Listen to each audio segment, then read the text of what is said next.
ঠিক আছে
নেতা কর্মীরা দেখিয়েছে তারই প্রতিবাদ স্বরূপ আমাদের নেতা রাঙ্গুনিয়ার আগামী রূপকার জননেতা হুম্মাম কাদের চৌধুরীর নির্দেশে আজকের বিক্ষোভ মিছিলে উপস্থিত কোদাল ইউনিয়ন বিএনপির ও অঙ্গ সংগঠনের সকল নেতৃবৃন্দরা। আজকে আমি দুই কথা না বললে নয়, আজকে গোপালগঞ্জে যে ঘটনাগুলো ঘটেছে তা হলো এনসিপি নেতাদের দাম্ভিকতা ও অহংকারের ফলস্বরূপ। তারা কিছুদিন আগে গতকালকে টক শোতে একটি উপদেষ্টা বলেছিল জননেতা তারেক রহমান নাকি লন্ডনে বসে নেতৃত্ব নেয়, বিএনপি নাকি ক্যান্টনমেন্ট থেকে সৃষ্টিকারী দল। আজকে সেই ক্যান্টনমেন্টের সাজুয়াজানি করে তাদেরকে গোপালগঞ্জ থেকে পালাইতে হয়েছে। আমরা তোমাদের শত্রু না, আমরা তোমাদের বন্ধুত্বপূর্ণ আচরণ করেছি। তোমরা যদি আমাদেরকে শত্রুর চোখে দেখো, স্বৈরাচারের মনোভাব মানে সৃষ্টি করো, তাহলে আমরা যে আওয়ামী লীগ সরকারের বিরুদ্ধে স্বৈরাচারের বিরুদ্ধে 17 বছর আন্দোলন করেছি, সেই আওয়ামী লীগের মতো তোমাদেরকে এই সরকার থেকে বিতাড়িত করতে বেশি সময় লাগবে না। আজকে 16 জুলাই আমাদের ছাত্র দলের প্রথম শহীদ, চট্টগ্রাম বিশ্ববিদ্যালয়ের ছাত্র দলের যুগ্ম আহ্বায়ক শহীদ ওয়াসিম আকরামের শাহাদত বার্ষিকী উপলক্ষে তার বিদ্রোহী আত্মার মাগফিরাত কামনা করি। শহীদ ওয়াসিম আকরামরা জীবন দিয়েছে দেশের গণতন্ত্র পুনরুদ্ধারের জন্য। ইনশাআল্লাহ তাদের এই গণতন্ত্র পুনরুদ্ধারণের যে রক্ত দিয়ে শহীদ হয়েছে সেই রক্ত আমরা বিতা দিতে যাব না। প্রয়োজনে যদি বাংলাদেশ জাতীয়তাবাদী ছাত্রদের রক্ত লাগে গণতন্ত্র পুনরুদ্ধার ও নির্বাচনের জন্য আমরা আবার রাজপথে রক্ত দিতে প্রস্তুত।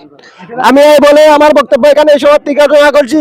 শহীদ প্রেসিডেন্ট জিয়াউর রহমান অমর হোক, দেশনেত্রী বেগম খালেদা জিয়া অমর হোক, শহীদ সালাউদ্দিন কাদের চৌধুরী অমর হোক, দেশনায়ক তারেক রহমান জিন্দাবাদ, জনতা হুম্মাম কাদের চৌধুরী জিন্দাবাদ।